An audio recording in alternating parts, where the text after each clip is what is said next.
Первый снег на краюшке земли.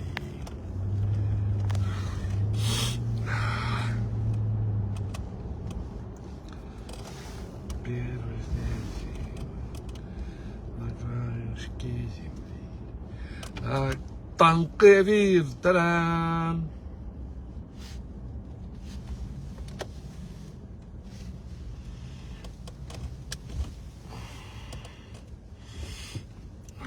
Так, кекши. Ассаламу алейкум. Расулджан Абдрахманов. Ассаламу алейкум, Расулджан. Так, 5 киши эфирде. Таңқы эфир. Да, ким келді олды кен. Эфирде. Ассаламу алейкум. Ва рахматуллахи ва баракатуху. Так, 9 киши эфирде. Саламатсыздар вы. 10 кишиден баштайлы. Поделиться кылып туруңуздар. Таңқы эфир. Качкын Абдыкадыров. Саламу алейкум. 10 киши эфирде дагы бир поделиться кылып койсоңуздар.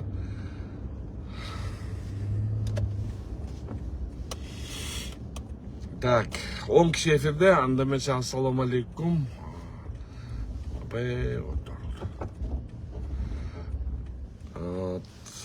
Коля Жаманкулов, ассаламу алейкум.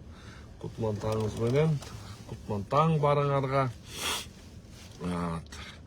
Урматтуу достор, азыр ушул обращением ТТЖде кыргыз тазалыкта деди бир брачка бар эле, Фимполдо илгери иштечү эле, аты ким эле эстей албай атам.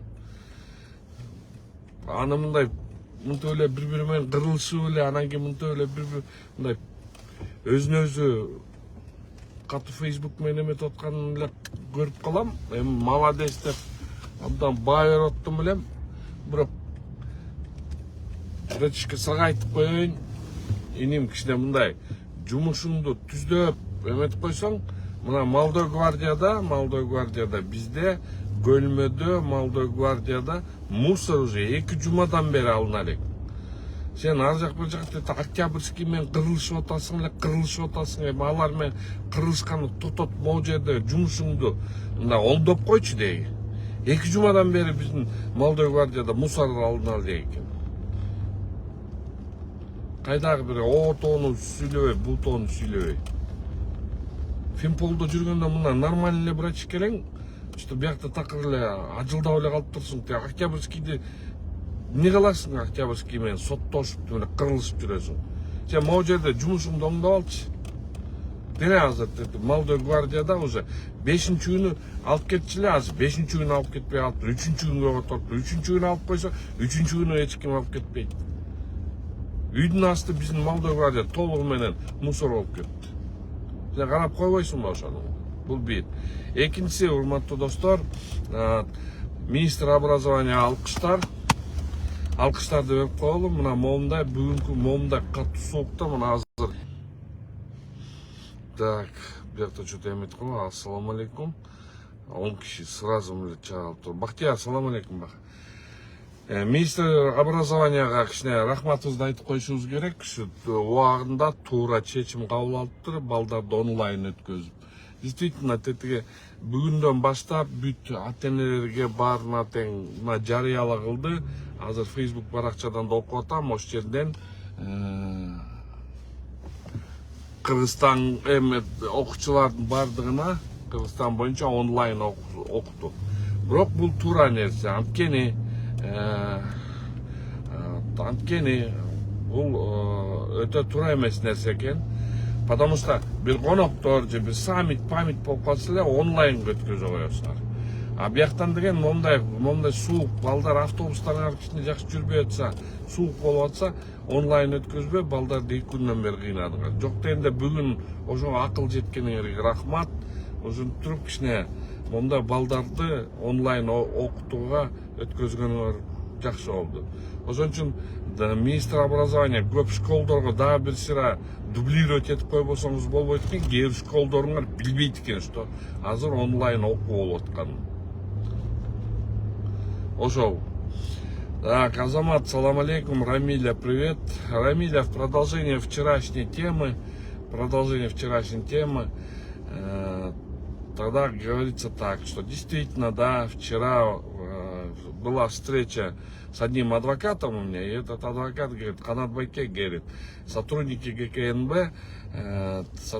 ГКНБ вытащили моего одного клиента и ведут переговоры, чтобы он якобы дал показания на него.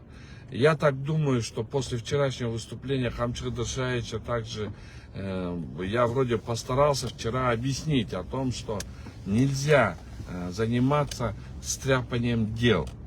Вот. Нельзя заниматься стряпанием дел только для того, чтобы показать или убрать какого-нибудь оппозиционника, либо посадить, или же убрать какого-либо адвоката ради какого-либо выполнения задачи, поставленной руководством. Нельзя так. Наивно явно поймали это самое, потому что от этого никто не застрахован. И по мне, и так как я тоже имею свое критическое, я не отношусь к оппозиционным деятелям, я не являюсь оппозиционником, вот, я не вхожу ни в какую оппозиционную группу и не собираюсь идти против конституционных прав.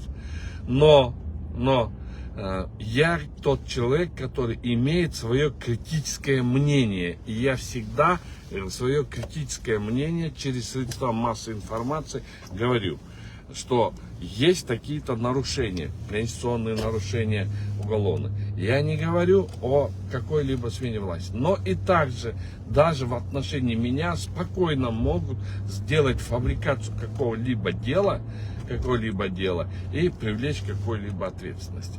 Поэтому я бы не советовал многим сотрудникам, уйти от этой практики. Почему? Потому что эта практика, это неправильная практика, которая со временем даст юридическую оценку, а потом вам же это вернется очень плохо. В особенности если, не дай бог, против меня какие-то будут действия противоправные, я выдержу все, но после, как я выйду, я все поставлю на свои места. Это второе. Третье. Чтобы адвокат или судья не брали взятки по уголовным делам, начните законодательно прорабатывать тот вопрос, чтобы с момента дознания, с момента регистрации в журнале учета происшествий в ЖУИ изначально пошло все законодательно. Законодатель процессуально прописал, что есть доследственные мероприятия до возбуждения уголовного дела.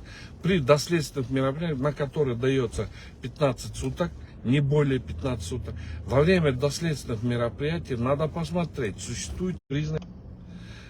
существуют ли признаки каких-либо преступлений. И в случае того, что если все 4 признака преступления и состав будет полный, только с этого момента возбуждать уголовное дело. Именно с этого момента возбуждать уголовное дело.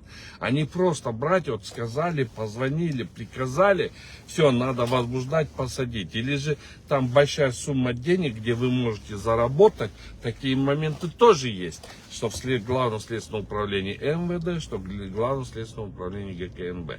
Поэтому очень прошу законодателям проработать вопрос о персонализации ответственности любого процессуального лица, вынесшего постановление, вплоть до уголовной ответственности. А вам, сотрудники ГКНБ, я вам советую, если вы так хотите наказать судейский корпус, и найти, не смотрите обязательно за тем, не следите за тем, чтобы он там брал взятку. Там очень легко делается. Сделайте правовой анализ вынесенных решений, постановлений судов. С этим правовым анализом обратитесь в Генеральную прокуратуру о даче правовой оценки и ходатайстве перед судом, так как прокуратура имеет права надзорного органа и имеет право, опишите это, и пускай прокуратура внесет надзорное представление в Верховный суд. И на основании вашей справки, это, конечно, будет давление на суд, но выхода нету. На основании вашей справки, а также представления Генеральной прокуратуры в Верховный суд, то по отмене приговора суда вы можете привлечь к уголовной ответственности судью за правосудное решение. Неправосудное решение. В связи с чем вы спокойно можете к этому привести к уголовной ответственности. Это не надо, вот этого всего не надо. А вот это все сейчас можно очень четко отследить по следственным судьям. Следственные судьи тоже уже перебарщивают, в особенности Первомайский районный суд. Очень внимательно, если вы изучите многие решения Первомайского суда, то вы там увидите, как Туряга этого районного суда в обязательном порядке дает команды, какие незаконные вещи творятся. Поэтому вам, сотрудникам ГКНБ, это было бы очень правильное действие, по которому вы спокойно могли бы привлечь любого судью. Спасибо большое, доброе утро всем. Спасибо министру образования за то, что внуков мне не надо возить в школу. Большое спасибо вам всем. А также уважаемый директор Тазалыка, братишка, ты там посмотри у тебя на работе, наладь, пожалуйста, работу, хорошо? На Молодой гвардии уже вторую неделю не выносится мусор. Ассаламу алейкум.